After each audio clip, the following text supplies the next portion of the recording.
Assalamualaikum warahmatullahi wabarakatuh. Mari klik subscribe di channel ini dan aktifkan tanda loncengnya untuk mendapatkan update pemberitahuan di video berikutnya.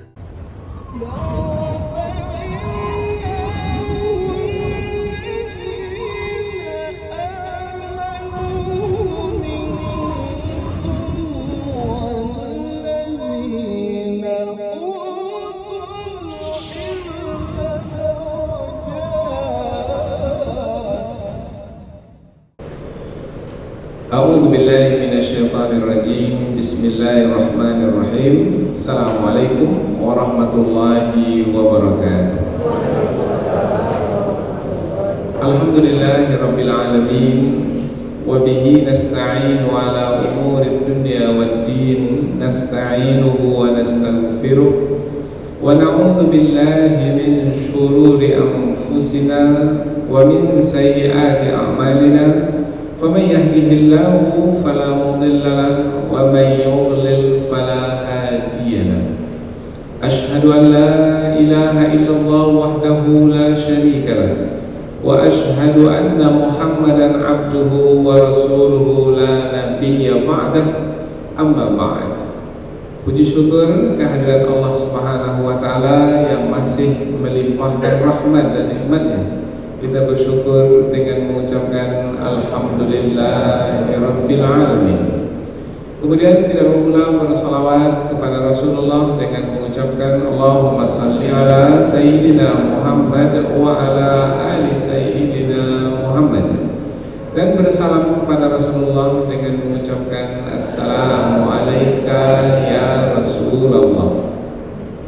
Alhamdulillah kita dapat kembali meneruskan pengajian tafsir ayat-ayat suci Al-Quran, yaitu kita akan teruskan kepada ayat yang ke-7 dan 8 dari surah At-Taubah, yaitu masih lagi tentang perjanjian yang mungkin berlaku antara orang-orang beriman dengan orang-orang musyrikin atau orang-orang kafir. Sebelum ini telah diterangkan tentang perjanjian yang berlaku antara orang-orang beriman dengan orang-orang musyrikin pada masa Rasulullah dahulu, yaitu pada perjanjian Hudaybiyah pada tahun 6 Hijriah. Di awal surah At-Taubah ini kita sekarang di dalam pembahasan ayat yang ke-7 dan ke-8, berarti ada 6 ayat sebelum ini. Nah, dalam 6 ayat sebelum ini diterangkan tentang pemutusan perjanjian dengan orang-orang musyrikin, dan yang memutuskan perjanjian itu adalah Allah melalui perintahnya, yaitu turun ayat-ayat Al-Quran kepada Rasulullah. Isinya adalah putuskan perjanjian dengan orang-orang musyrikin itu. Mengapa Allah memerintahkan supaya perjanjian itu diputuskan? Sebabnya orang-orang musyrikin itu telah mengkhianati perjanjian, melanggar perjanjian. Nah, karena mereka tidak menghormati perjanjian, maka adalah tidak patut bagi orang-orang beriman untuk tetap mengadakan perjanjian dengan mereka. Maka Allah memerintahkan Rasulnya, dan Rasulullah memerintahkan utusan, yaitu yang dipilih sebagai utusan adalah sahabat Nabi Ali bin Abi Thalib radhiyallahu anhu, yaitu dimaklumkan, diberitahukan kepada manusia tentang pemutusan perjanjian itu pada musim haji di Mina, yaitu ketika selesai melempar jamarat di Mina, karena disitulah manusia berkumpul ramai. Kemudian dimaklumkan, diberitahukan tidak ada lagi perjanjian antara orang-orang beriman dengan orang-orang musyrikin. Tetapi tidak semua orang-orang musyrikin, yaitu orang-orang musyrikin yang melanggar perjanjian. Karena ada juga di sana orang-orang musyrikin tidak melanggar perjanjian. Nah, yang tidak melanggar perjanjian, perjanjian tetap berlaku yang tidak melanggar perjanjian dengan orang-orang beriman sampai kepada tempoh atau waktu yang telah disepakati. Habis tempoh, habis sudah perjanjian. Selagi orang-orang musyrikin itu tidak melanggar perjanjian, maka selama itu pula orang-orang beriman tidak pula boleh memutuskan perjanjian, mesti menghormati perjanjian. Jadi ada dua kumpulan orang-orang musyrikin. Ada kumpulan orang-orang musyrikin yang melanggar perjanjian, putuskan perjanjian dengan mereka. Ada orang-orang musyrikin yang masih memelihara perjanjian, tidak boleh memutuskan perjanjian dengan mereka. Nah, di dalam dua ayat ini diterangkan tentang dua kelompok tersebut. Hanya saja lebih khusus diterangkan dalam dua ayat yang akan kita pelajari ini tentang alasan pemutusan perjanjian itu adalah karena apabila orang-orang musyrikin itu tidak menghormati perjanjian, sementara perjanjian itu dibuat untuk dihormati, dan apabila hanya orang-orang beriman yang akan menghormati, itu namanya bertepuk sebelah tangan, dan itu tidak layak, tidak baik, karena perjanjian itu juga membawa Allah dan Rasulnya. Jadi bagaimana perjanjian sebenarnya bukan antara orang-orang musyrikin dengan orang-orang beriman saja, sebenarnya adalah antara orang-orang musyrikin itu dengan Allah dan Rasulnya. Jadi apabila perjanjian dengan Allah dan Rasul tidak dihormati, tidak dijaga, tidak dipelihara, siapa mereka? Karena perjanjian itu dengan Allah dan Rasulnya. Maka dengan bahasa lain, tidak sepatutnya ada perjanjian antara orang-orang musyrikin itu dengan Allah dan Rasulnya kalau orang-orang musyrikin itu tidak menghormati perjanjian. Tak semestinya ada.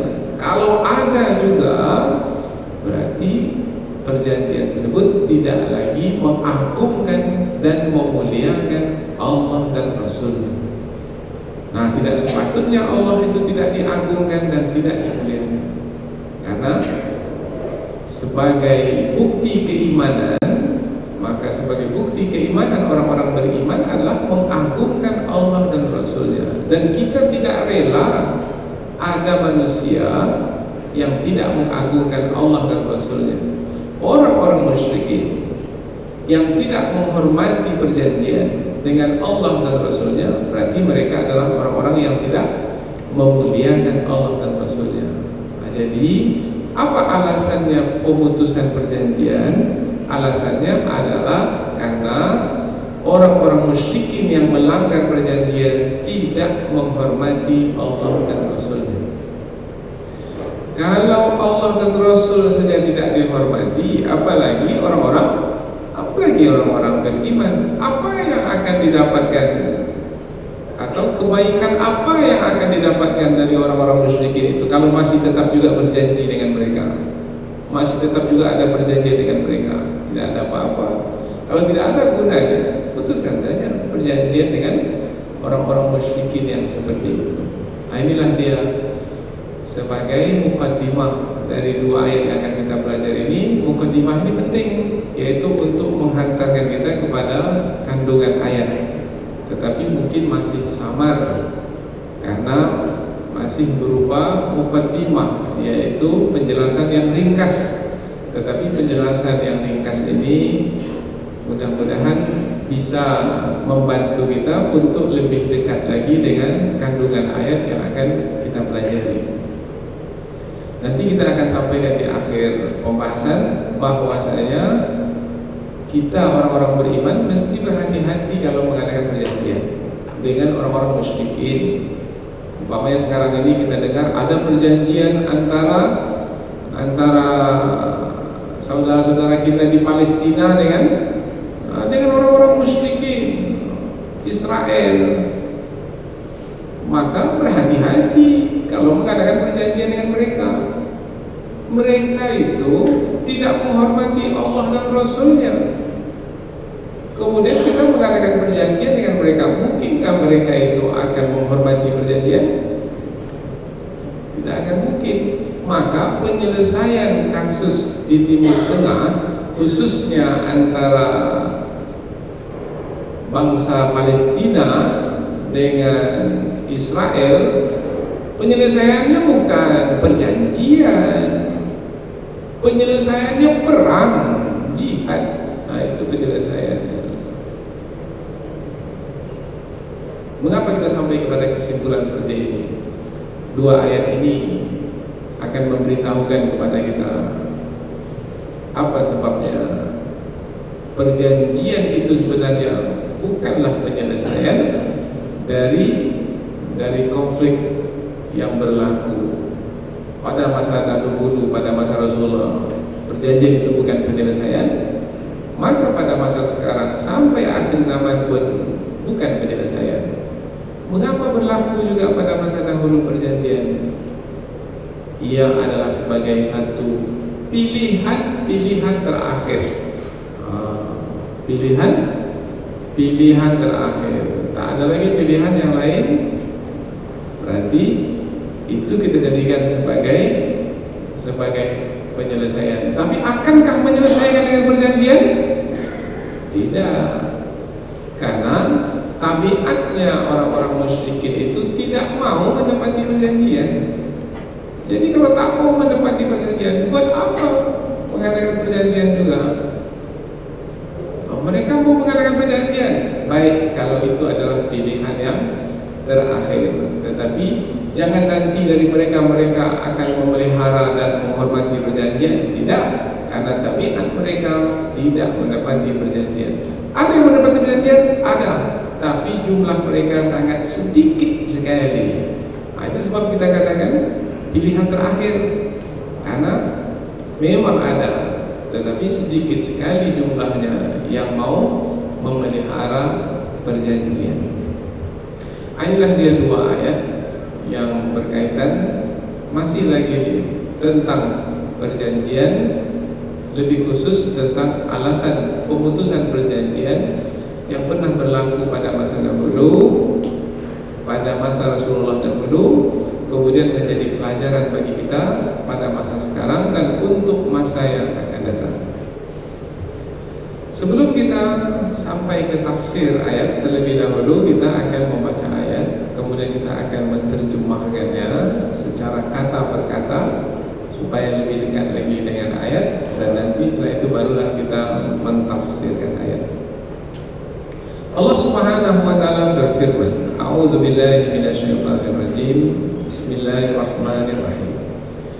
Kaifa yakunu lil musyrikina ahdun 'indallahi wa 'inda rasulih illa alladziina 'ahadtum 'indal masjidil haram famastaqamu lakum fastaqimu lahum innallaha yuhibbul muttaqin. Kaifa wa in yadhharu 'alaikum la yarqubu fiikum illa wala dhimmah yurdunakum bi afwahihim wa ta'ba qulubuhum wa aktsaruhum fasiqun. Allah berfirman, kaifa, bagaimana, yakunu lil musyrikin, ada bagi orang-orang musyrikin itu ahdun, perjanjian, indallah, di sisi Allah, wa inda rasulih, dan di sisi rasulnya. Kalau kita susun katanya lebih baik, yaitu bagaimana mungkin ada perjanjian dengan orang-orang musyrik, dengan orang-orang musyrikin, perjanjian antara orang-orang musyrikin dengan Allah dan Rasulnya. Yang perjanjian itu di dalam ayat ini digunakan kata inda, di sisi, yang semestinya kalau di sisi Allah, perjanjian di sisi Allah dan Rasulnya mestinya dihormati. dimuliakan, tapi mereka tidak menghormatinya. Maka bagaimana mungkin ada perjanjian yang seperti itu di sisi Allah dan Rasulnya terhadap orang-orang musyrikin? Illalladzina ahadtum, illa kecuali alladzina ahadtum, kecuali perjanjian dengan orang-orang yang kamu berjanji dengan mereka indal masjidil haram, di Masjidil Haram. Kalau disebut di Masjidil Haram, oh berarti ada sekumpulan dari orang-orang musyrikin itu yang berjanji dengan orang-orang beriman di dekat Masjidil Haram, yaitu di masjid yang mulia. Kemudian dengan kemuliaan masjid itu mereka menjaga perjanjian. Nah, kalau mereka menjaga perjanjian, jangan putuskan perjanjian dengan mereka, jaga pula lah perjanjian. Mereka menjaga perjanjian, jaga perjanjian. Mereka melanggar perjanjian, putuskan perjanjian. Famastaqamu lakum fastaqimu lakum. Fama, maka selama istaqamu, mereka itu bersikap lurus, yaitu memelihara perjanjian, lakum, terhadap kamu, fastaqimu, maka bersikap lurus pula lah lahum, terhadap mereka, yaitu dengan memelihara perjanjian pula. Mereka pelihara perjanjian, pelihara perjanjian. Selama mereka memelihara perjanjian, selama itu pula pelihara perjanjian dengan mereka. Inna, sesungguhnya Allah yuhibbu, menyukai al-muttaqin, orang-orang yang bertakwa. Artinya, kalau kamu wahai orang-orang beriman memelihara perjanjian dengan orang-orang musyrikin, yang orang musyrikin itu tidak melanggar perjanjian yang dibuat denganmu, kamu tetap pelihara perjanjian dengan mereka, itu perbuatan takwa. Allah menyukai orang-orang yang bertakwa apabila kamu tetap menjaga, memelihara perjanjian dengan orang-orang musyrikin yang memelihara perjanjian denganmu. Ini kita ulang berkali-kali supaya kita lebih memahami ayat ini, karena seperti yang kita sampaikan tadi, ada dua kumpulan orang-orang musyrikin. Satu kumpulan yaitu yang melanggar perjanjian, dan ini banyak kumpulannya ini. Dan satu lagi kumpulan yang tidak memelihara perjanjian, yang melanggar perjanjian. Nah, ini dua sikap. Maka dua sikap pula.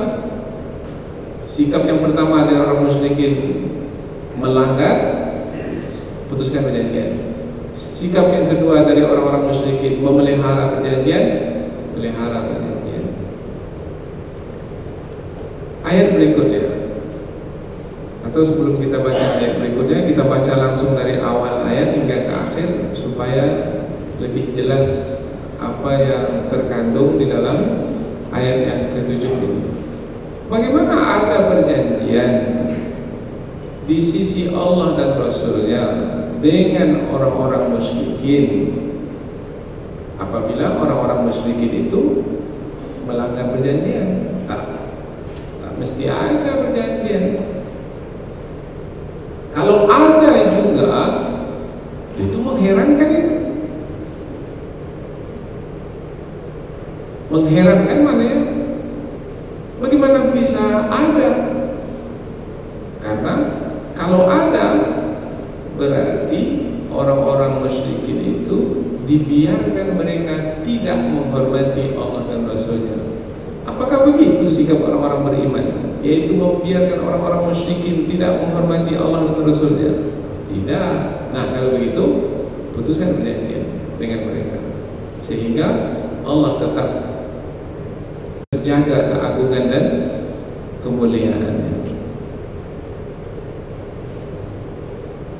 Kecuali perjanjian itu ada, kecuali terhadap orang-orang yang kamu berjanji dengan mereka di Masjidil Haram, yaitu mereka itu tidak tidak melanggar perjanjian, maka selama mereka itu berlaku lurus terhadap kamu, maka berlaku lurus pula lah terhadap mereka. Sesungguhnya Allah menyukai orang-orang yang bertakwa.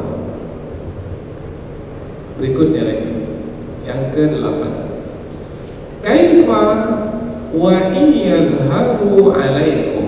Kaifa, bagaimana? Wa di sini waw hal. Maka apabila waw hal jangan terjemahkan dengan dan, tapi terjemahkan dengan padahal. Bagaimana ada perjanjian antara orang-orang musyrikin yang melanggar itu dengan Allah dan Rasulnya? Padahal, ini dia alasannya. Mengapa mesti tidak ada perjanjian tersebut? Mengapa mesti perjanjian itu mesti diputuskan? Tak ada perjanjian lagi dengan orang-orang musyrikin tersebut. Karena ini alasannya. Dan jika yadharu alaikum, mereka itu menang terhadap kamu. Nah, kalau orang-orang musyrikin itu menang terhadap kamu, la yarkubu fikum, mereka itu tidak akan memperhatikan terhadapmu illan, hubungan kekerabatan, wala dhimmah, dan perjanjian. Jadi kalau orang-orang musyrikin itu kuat dan mereka menang, perjanjian itu diabaikan. Perjanjian tinggal perjanjian. Berapa banyak perjanjian yang dibuat oleh Israel dan Israel tidak menepatinya? Bukan berpuluh lagi, beratus banyaknya perjanjian. Dan itu di hadapan PBB, Persatuan Bangsa-Bangsa, dan seluruh dunia mengetahuinya, tapi mereka tak peduli dengan dunia, karena memang mereka adalah yang diterangkan dalam ayat ini, yaitu apabila keadaan mereka itu kuat, mereka tidak peduli dengan perjanjian, mereka abaikan saja perjanjian. Kalau mereka lemah macam mana? Nah, berikutnya lagi, kalau mereka lemah, yurdunakum, mereka itu menyenangkanmu bi afwahihim, dengan mulut mereka. Jadi mereka menampakkan bahwasanya, nah, kalau mereka itu lemah, kami ini orang yang patuh, kami ini orang yang akan mendatangkan kebaikan, kami ini tidak akan menipu, kami ini tidak akan membuat muslihat atau rencana jahat, kami ini akan berdampingan setia denganmu, wahai orang-orang beriman. Manis mulut mereka, tapi bagaimana hati mereka? Wa taqwa qulubuhum, dan menolak hati mereka. Jadi lain di mulut, lain di hati. Itu apabila keadaan mereka lemah. Tadi sebelumnya dalam keadaan kuat, perjanjian tinggal perjanjian. Siapa yang berani untuk menentang kami? Kami kuat. Maka perjanjian apa saja yang kami langgar, siapa yang akan memberikan hukuman dan sanksi kepada kami? PBB pun dalam kekuasaan kami. Nah, itu bahasanya sekarang. Jadi keadaan sekarang ini dah ada dalam ayat ini, sudah diterangkan oleh ayat ini. Cuma kita saja mungkin yang tak pernah mengaji ayat ini. Malam ini mungkin baru ngajinya katanya. Maka bagaimana akan berdiplomasi di tingkat dunia sana kalau mengajinya baru sekarang? Maka semestinya yang mengaji ini diplomat semestinya ini, diplomat tingkat internasional yang di luar sana, yang berada di Kementerian Luar Negeri, mesti mengaji ayat ini. Mudah-mudahan nanti ada rekamannya, berikan kepada mereka. Baru diplomatnya diplomat Qurani namanya. Kalau tidak, namanya diplomat duniawi namanya. Ini bimbingan, petunjuk dari Allah Subhanahu wa taala. Wa aktsaruhum fasikun, dan kebanyakan mereka itu, kebanyakan orang-orang musyrikin itu adalah fasikun, yaitu orang-orang fasik yang tidak mendapati perjanjian. Jadi kalau mereka itu kebanyakannya tidak mendapati perjanjian, berhati-hati berjanji dengan mereka, berwaspada berjanji dengan mereka, nanti kecewa. Maka sebelum kecewaan itu kita terima, maka buatlah perhitungan masak-masak, perhitungan matang-matang. Kalaupun hendak berjanji juga, mungkin pada keadaan tertentu sekali untuk berjanji, supaya tidak berlaku kekecewaan. Kita baca dari awal ayat yang ke-8. Bagaimana kamu mengadakan perjanjian dengan orang-orang musyrikin itu? Padahal orang-orang musyrikin itu, jika keadaan mereka itu dalam keadaan kuat, mereka menang terhadapmu, maka mereka tidak akan memperhatikanmu, tidak memperhatikan hubungan kekerabatan, tidak memperhatikan perjanjian. Tapi kalau mereka itu lemah, kamu yang kuat, kemudian ada perjanjian di antara kamu dengan mereka, maka mereka akan menyenangkan hatimu dengan mulut-mulut mereka, tetapi hati mereka pula sebenarnya menolaknya.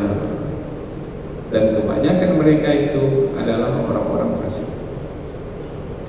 Jadi, mengapa kita letakkan judul pengajian kita ini alasan pemutusan perjanjian? Apa alasannya? Allah memutuskan perjanjian dengan orang-orang musyrikin sebab orang-orang musyrikin itu adalah orang-orang yang tidak ada kebaikan dari mereka. Apa sebab? Ketika mereka kuat, mereka tidak menghormati perjanjian. Ketika mereka lemah, mereka menipu. Di mulut saja rupanya baik, tetapi di hati rupanya buruk. Nampak suka di mulut, tapi di hati benci, memendam dengki. Nah, kalau begitulah keadaan, maka tak patut untuk mengadakan perjanjian dengan mereka. Ini yang menyampaikan adalah Allah. Kita mana tahu apa yang ada dalam hati orang-orang musyrikin itu? Karena hati dalam dada tersembunyi, mana kita tahu. Tetapi karena Allah yang memberitahunya, jadi bimbinganlah, jadi petunjuklah bagi kita. Tak mungkin kita menolak pemberitahuan dari Allah. Kita meyakini inilah dia hakikat sebenar dari orang-orang musyrikin itu. Nah, disinilah bergunanya Al-Quran sebagai petunjuk bagi kita, sehingga tidak membuang waktu sia-sia. Ini sudah berapa tahun kita membuang waktu sia-sia? Sejak tahun 1948 dicaplok Palestina itu, dirampas, kemudian rakyatnya dizalimi, ditindas, kemudian perjanjian damai apa yang didapatkan sampai hari ini? Tidak ada. Maka melalui ayat ini semestinya membuka pikiran bagi orang-orang beriman. Perjanjian itu bukanlah penyelesaian yang utama, yang pokok. Apabila berjanji dengan orang-orang musyrikin, yang kebanyakan mereka itu adalah mengingkari perjanjian. Kalau orang-orang musyrikin itu bangsa Israel, itu sudah disebutkan di surah Al-Baqarah, bahwasanya bangsa Israel itu adalah bangsa yang menipu, tidak memelihara perjanjian.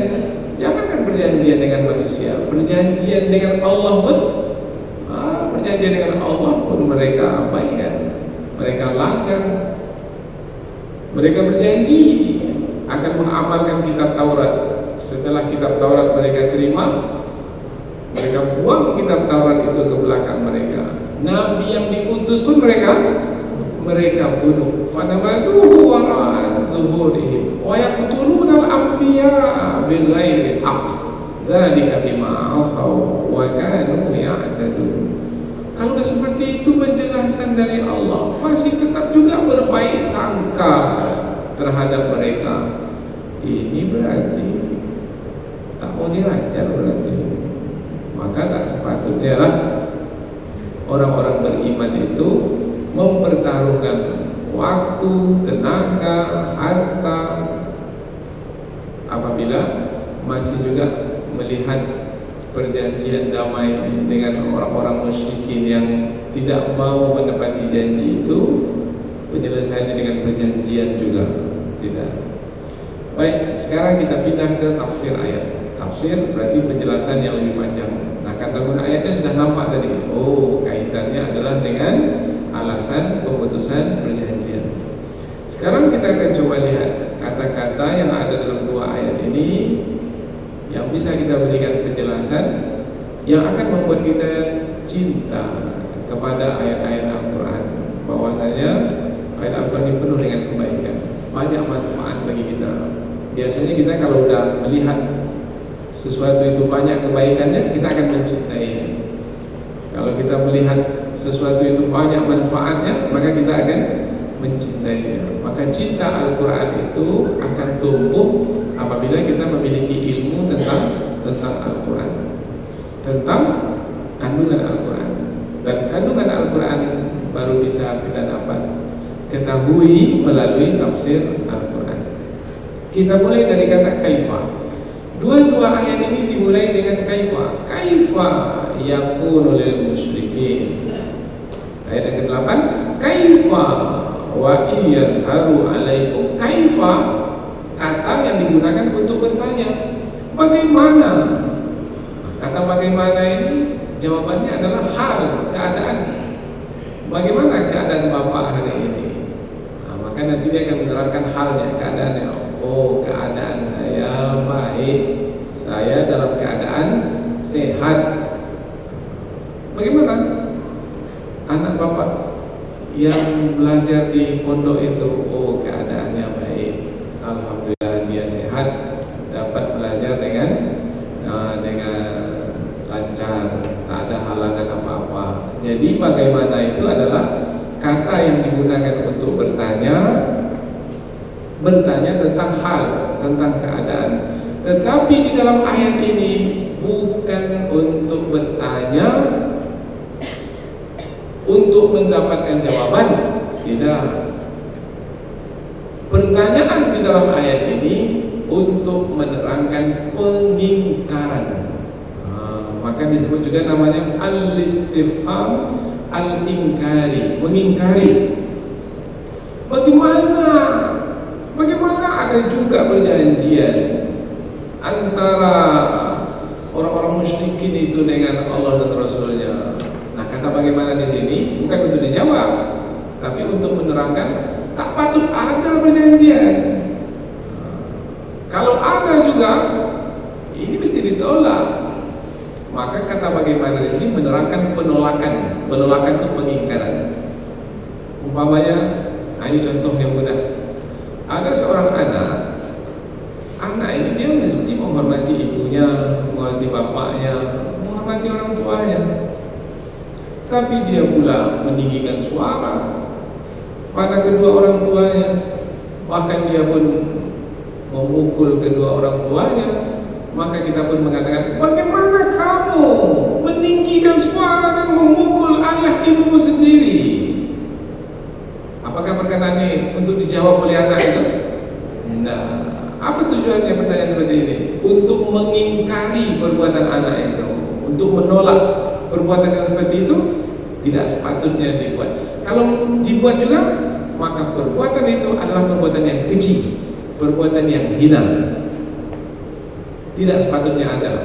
Maka kata bagaimana di sini pun juga menerangkan kalau ada juga perjanjian antara orang-orang musyrikin dengan orang-orang beriman, padahal orang-orang musyrikin itu tidak menghormati perjanjian tersebut, maka kalau tetap juga orang-orang beriman memelihara perjanjian tersebut, itu adalah perbuatan yang keji, hina. Tak sepatutnya ada perjanjian seperti itu.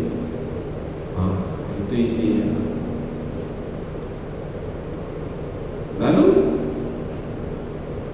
apa penyelesaiannya?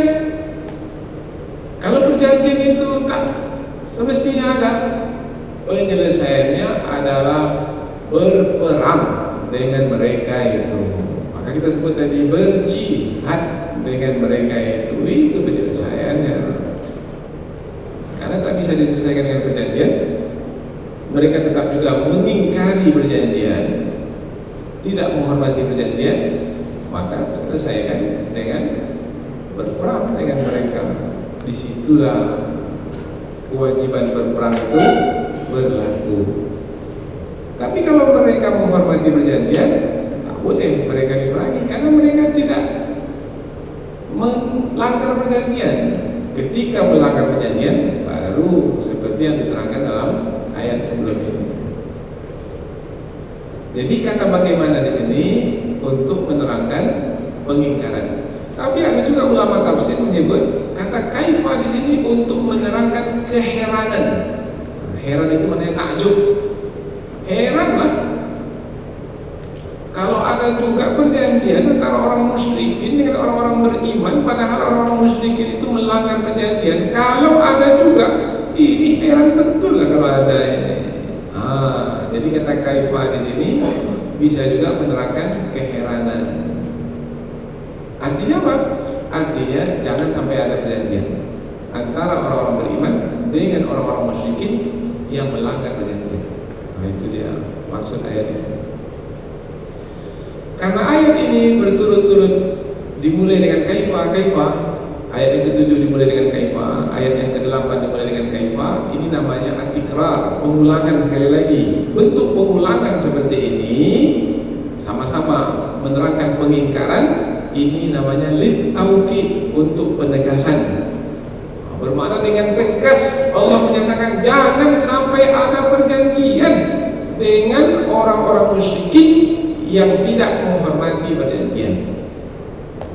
Itu dia ketegasan dari Allah Subhanahu wa taala. Kaifa yakunu lil musyrikina ahdun 'indallahi wa 'inda rasulih? Bagaimana ada perjanjian antara orang-orang musyrikin dengan Allah dan Rasulnya? Bagaimana ada perjanjian di sisi Allah dan Rasulnya dengan orang-orang musyrikin yang tidak menghormati dan memelihara perjanjian? Jadi penyampaian seperti ini untuk menerangkan bahwasanya jangan sampai diteruskan juga perjanjian yang sudah ada itu. Kalau orang-orang musyrikin sudah melanggar perjanjian, itulah sebabnya di pangkal surah At-Taubah pemutusan perjanjian. Berarti ayat ini menerangkan alasan dari pemutusan perjanjian itu adalah karena orang-orang musyrikin tidak menghormati Allah dan Rasulnya, maka tidak ada kebaikan yang akan kita nanti dari mereka yang seperti itu. Maka kalau tak ada kebaikan yang akan dinanti, buat apa ada perjanjian dengan mereka lagi? Illa alladziina 'ahadtum 'indal masjidil haram. Boleh ada perjanjian. Maka kata illa di sini kecuali perjanjian itu dengan orang-orang yang kamu berjanji dengan mereka di Masjidil Haram. Ini yang dimaksudkan adalah orang-orang yang mengadakan perjanjian dengan orang-orang beriman, tapi mereka itu tetap memelihara perjanjian. Nah, terhadap mereka itu jangan putuskan perjanjian. Ada perjanjian dengan mereka, teruskan perjanjian dengan mereka. Jadi ada berapa kelompok orang-orang musyrikin itu? Ada 2 kelompok. Itu yang kita terangkan tadi, ada dua kelompok. Kelompok yang pertama, putuskan perjanjian dengan mereka. Kelompok kedua, jangan putuskan. Kalau diputuskan, bermakna telah melakukan kesalahan. Orang yang bertakwa adalah orang yang tetap memelihara perjanjian dengan orang-orang musyrikin yang memelihara perjanjian. Nah, itu ujung ayat. Perkataan indal Masjidil Haram, di sisi Masjidil Haram, jangan difahami bahwasanya perjanjian itu berlaku di tepi Masjidil Haram. Nah, karena kata inda di sini maknanya oleh para ulama tafsir adalah qurba al-Masjidil Haram. Maknanya adalah di sekitar Masjidil Haram. Pada masa dahulu apabila perjanjian itu adalah perjanjian Hudaybiyah, maka dia berlaku adalah dekat ke kota Mekah. Karena dekat ke kota Mekah itu kota yang suci. Di tengah kota yang suci itu adalah Masjidil Haram. Di tengah Masjidil Haram itu ada Ka'bah, rumah Allah yang pertama kali diletakkan. Dan rumah Allah itu adalah yang dihormati oleh bangsa Arab dari dahulu, semenjak didirikan, ditinggikan oleh Nabi Ibrahim dan Nabi Ismail. Jadi dimunculkan kata indal Masjidil Haram memberikan isyarat bahwasanya kelompok yang kedua ini tidak seperti kelompok yang pertama. Kalau kelompok yang pertama tidak peduli dengan perjanjian, kelompok yang kedua ini memperhatikan perjanjian karena mereka masih lagi ada di dalam hati mereka itu memuliakan Al-Masjidil Haram, memuliakan Ka'bah. Nah, karena ada dalam hati mereka itu memuliakan Ka'bah, memuliakan Masjidil Haram, maka mereka tetap memelihara akhlak yang terpuji, yaitu memelihara perjanjian. Maka terhadap mereka itu jangan kamu putuskan perjanjian. Ini akhlak mulia orang-orang beriman itu sangat mulia sekali, dan ini tidak akan dijumpai selain dari orang-orang beriman. Mengapa orang beriman bersikap dengan akhlak mulia ini? Sebab akhlak mulia orang-orang beriman itu datangnya dari keimanan. Tidak ada kepentingan duniawi atau memperturutkan hawa nafsu. Tidak ada kedengkian dalam hati. Tidak ada kebencian terhadap orang lain, meskipun orang lain itu adalah orang-orang musyrikin sendiri. Karena mereka tidak melihat orang-orang musyrikin sebagai orang-orang musyrikin. Apabila mereka melihat orang-orang musyrikin, mereka melihatnya adalah dengan petunjuk Allah Subhanahu wa taala. Seperti apa petunjuk Allah terhadap orang-orang musyrikin? Nah, mesti putuskan, mesti pelihara, jaga. Jadi mereka mengikuti petunjuk Allah, lalu bersikap dengan petunjuk Allah tersebut terhadap orang-orang musyrikin. Di situ hebatnya akhlak orang-orang beriman. Karena mereka berakhlak mulia adalah karena keimanan mereka kepada Allah Subhanahu wa taala, bukan karena kepentingan pribadi. Famastaqamu lakum fastaqimu lahum. Selama mereka itu bersikap lurus terhadap kamu, maka bersikap luruslah terhadap mereka. Bersikap lurus. Nah, sebenarnya kan apabila kaitannya dengan perjanjian, semestinya kata yang sesuai adalah apabila mereka menghormati perjanjian, maka hormati pula perjanjian dengan mereka. Tapi mengapa dikatakan di sini fastaqimu? Berarti dari kata istiqomah. Istiqomah itu dari kata qoma, yaqumu, maknanya berdiri. Istiqomah maknanya tetapkanlah perjanjian itu berdiri. Jangan tumbangkan perjanjian itu. Jangan rubuhkan. Pastikan dia tetap berdiri. Ada kata istiqomah, pembahasan dalam akhlak. Oh, ini orang punya istiqomah ini. Makna istiqomah itu tetap pendirian. Tetap pendirian maknanya tetap dia menegakkan semangat. Ini umpamanya belajar, umpamanya malam ini datang belajar, malam besok datang lagi, malam besoknya lagi datang lagi, sampai 10 tahun datang lagi, tak pernah berhenti. Hujan-hujan datang juga, sakit-sakit datang juga. Padahal kadang-kadang semangat itu menurun juga. Dia tegakkan kembali semangatnya itu. Nah, menegakkan kembali itu namanya meluruskan. Nah, itulah dia istiqamah, sehingga tetap pendirian. Tahun lalu semangatnya seperti itu, tahun sekarang pun semangatnya seperti itu. Ketika sehat semangatnya seperti itu, ketika sakit pun semangatnya seperti itu. Itu namanya istiqamah. Nah, kata itu yang digunakan dalam ayat ini.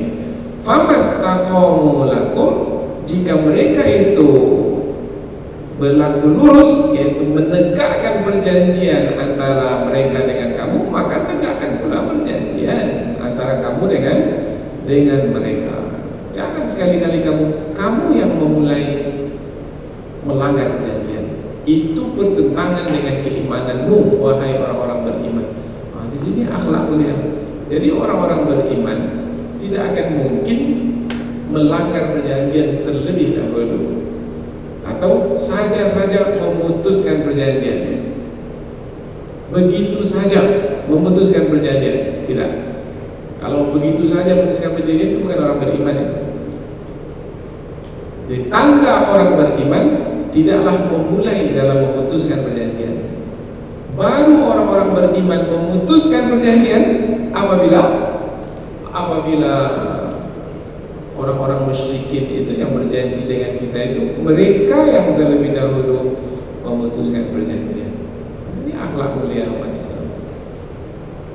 Tetapi akhlak mulia ini dicemari dengan propaganda dari musuh Islam. Nah ini dia, karena media massa mereka pegang, kemudian mereka sampaikan dalam berita-berita bahwasanya umat Islam yang mengkhianati perjanjian. Padahal sebenarnya kalau memang betul umat Islam itu sebagai umat Islam yang menjalankan ajaran Islam, tidak akan mungkin memulai pemutusan perjanjian. Famastaqamu lakum fastaqimu lahum innallaha yuhibbul muttaqin. Sesungguhnya Allah menyukai orang-orang yang bertakwa. Kalau ditutup ayat ini dengan sesungguhnya Allah menyukai orang-orang yang bertakwa, berarti kita memahami bahwasanya umat Islam yang memutuskan perjanjian dengan orang-orang musyrikin yang melanggar perjanjian itu perbuatan takwa. Umat Islam yang memelihara perjanjian dengan orang-orang musyrikin yang memelihara perjanjian itu perbuatan takwa. Nah, perbuatan takwa itu melayakkan orang-orang beriman untuk dicintai oleh Allah. Nah, yang kita kejar itu kan cinta Allah. Yang kita kejar itu yang ingin kita dapat cinta Allah. Bagaimana Allah mencintai kita? Kalau memutuskan perjanjian itu yang membawa kita kepada cinta Allah, kita putuskan perjanjian itu. Kalau memelihara perjanjian itu yang membawa kepada cinta kita kepada Allah, kita pelihara perjanjian itu. Kapan kita memutuskan? Kapan kita memelihara? Sudah kita terangkan tadi. Kepada kelompok pertama, putuskan. Kepada kelompok kedua, pelihara. Itu yang membawa kepada cinta Allah. Jadi yang kita kejar itu adalah cinta Allah Subhanahu wa ta'ala. Cinta Allah itu tinggi loh. Tinggi sekali. Karena sesiapa yang dicintai oleh Allah akan diistimewakan oleh Allah. Sama juga dengan kita. Kita kalau mencintai anak kita, maka kita akan istimewakan anak kita yang kita cintai. Kita akan berikan pemberian kepadanya, pemberian yang istimewa. Yang lain yang tidak dicintai, tak akan kita berikan pemberian yang istimewa, karena tidak kita cintai. Maka suami kalau mencintai istrinya pasti istimewa sekali. Istrinya itu diberikan perhatian yang istimewa, layanan yang istimewa, karena istri itu istri yang dicintai. Dan tak perlu untuk menyebutkan aku cinta kamu, tak perlu. Tapi istri itu sendiri pun dah tahu, ini pemberian dari abang ini istimewa sekali. Ini abangku ini mencintaiku. Tak ada kata-kata cinta, tapi si istrinya itu, oh ini dah lebih dari kata-kata. Kadang-kadang istri ini pula memaksa juga, mana nih perkataan cinta abang nih? Abang ini tak romantis lah. Padahal sebenarnya dengan perbuatan yang istimewa itu sebenarnya lebih hebat berbanding perkataan yang kadang-kadang perkataan itu palsu, hanya lip service saja, yaitu hanya dari bibirnya saja, lain di mulut, lain di hati. Tapi tak ada yang di sini, nggak ada yang seperti itu. Yang di luar sana ini cinta. Kata cinta itu membawa kepada makna istimewa. Maka kita ingin dicintai oleh Allah supaya kita mendapatkan keistimewaan. Nah, orang-orang beriman tidak mengikuti kehendak hawa nafsu apabila ada perjanjian antara mereka dengan orang-orang musyrikin. Tidak, karena mereka mengejar cinta Allah Subhanahu wa ta'ala. Berikutnya lagi ayat yang ke-8. Kaifa wa yadhharu 'alaikum la yarqubu fikum illa wala dhimmah. Bagaimana ada perjanjian antara orang-orang musyrikin itu dengan kamu, padahal orang-orang musyrikin itu telah melanggar perjanjian. Mereka melanggar perjanjian dalam keadaan bagaimanapun. Dalam keadaan mereka kuat, mereka melanggar perjanjian. Dalam keadaan lemah pun mereka melanggar perjanjian. Hanya saja tidak melanggar perjanjian. Ayat berikutnya memberikan penjelasan, yaitu wa iyadharu alaikum, jika mereka itu menang terhadapmu. Yadhar ini menang maknanya. Zahirin, mereka menang, pahamnya kekuatan mereka, pahamnya pada masa sekarang lah, bangsa Palestina itu lemah, mudah sekali ditindas, dianiaya. Kemudian apabila diserang, mereka tidak berdaya untuk melawan kembali, untuk membalas serangan dengan serangan yang setimpal atau lebih lagi, karena mereka pada posisi lemah.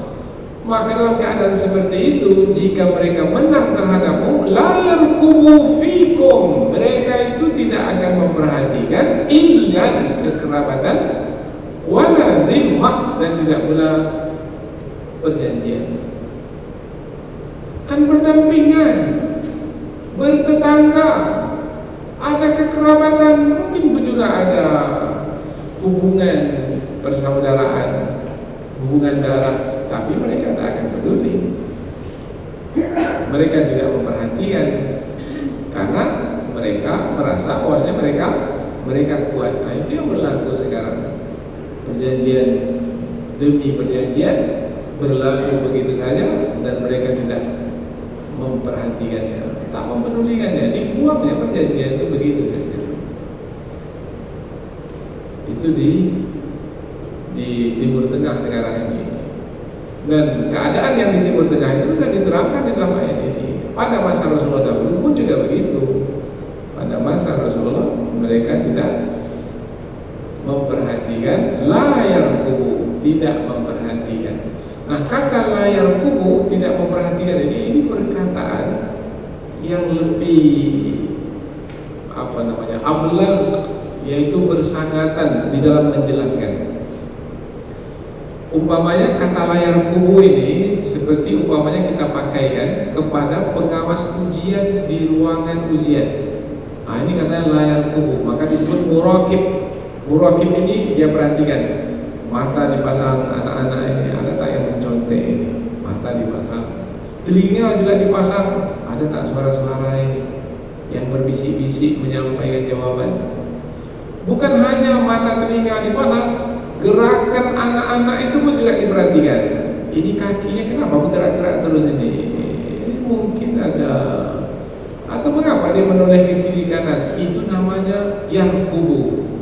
Jadi digunakan kata yarqubu ini menerangkan tentang perhatian yang lebih teliti. Nah, mereka ini tak memperhatikan dengan teliti. Umpamanya kalau ada 1-2 orang yang akan mencemari perjanjian, semestinya kalau ada 1-2 orang yang akan mencemari, menodai perjanjian, mereka halang, tapi mereka biarkan, langgar saja. Itu namanya layar kubu. Umpamanya ada tentara Israel itu yang membunuh saudara kita yang ada di Palestina yang di pengungsian, kan tak boleh dibunuh, tak boleh ditindas. Apalagi wanita, anak-anak, orang tua, mestinya mereka menahan tindakan yang seperti itu, tapi mereka biarkan. Ini namanya layar kubu. Begitulah kelakuan orang-orang musyrikin itu. Kalau seperti itu kelakuannya, maka masih diadakan juga perjanjian dengan mereka itu. Keterlaluan lah kalau ada juga perjanjian dengan mereka. Nah, itulah bahasa dalam ayat ini. La yarqubu fikum illan ini kekerabatan. Tak diperhatikan, kekerabatan tak diperhatikan, kekeluargaan tak diperhatikan, persaudaraan tidak diperhatikan. Wala zimmah, dan juga zimmah. Ada di antara ulama tafsir menerangkan zimmah itu maknanya perjanjian. Tapi ada lagi yang menerangkan zimmah itu kaitannya perjanjian yang ada hak di dalamnya. Karena kata zimmi itu orang yang bukan Islam, berada di negara Islam, tetapi ada haknya yang mesti diberikan kepadanya.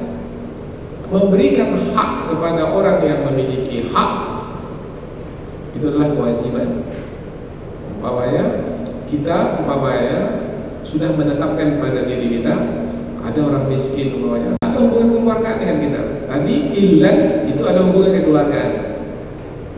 Umpamanya saya mengambil satu anak, bukan anak saya mengambil satu anak orang lain, anak orang yang keadaan ayah ibunya itu miskin umpamanya, atau anak yatim piatu lah umpamanya.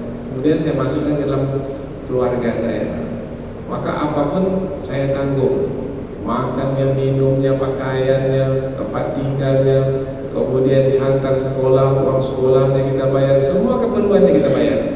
Nah, itu namanya zimmahnya itu sudah berada pada diri saya, yaitu ada haknya yang akan dia terima dari saya. Ada hubungan kekeluargaan? Tak ada hubungan kekeluargaan, tapi saya jaga haknya itu. Nah, mereka ini tak menjaga hak orang lain. Kalau tak menjaga hak orang lain, maka apa yang dinanti dari mereka ini kalau tetap juga ada perjanjian dengan mereka?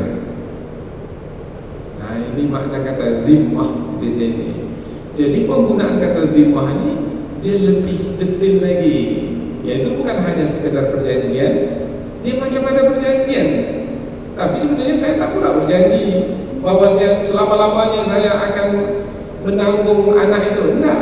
Kalau saya katakan sampai di sini saya menanggung, sudah saya kembalikan kamu kepada bapak dan ibumu, atau Pak, Bu, ini anak bapak ambil kembali. Salahkah saya? Enggak, tak ada salah apa-apa. Karena perjanjian itu adalah perjanjian sukarela.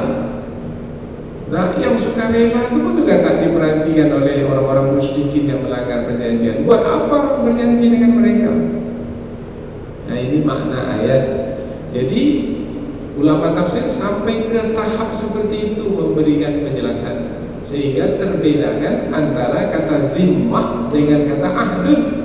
Ahdun perjanjian, tapi perjanjian ahdun itu pakai saksi di atas materai.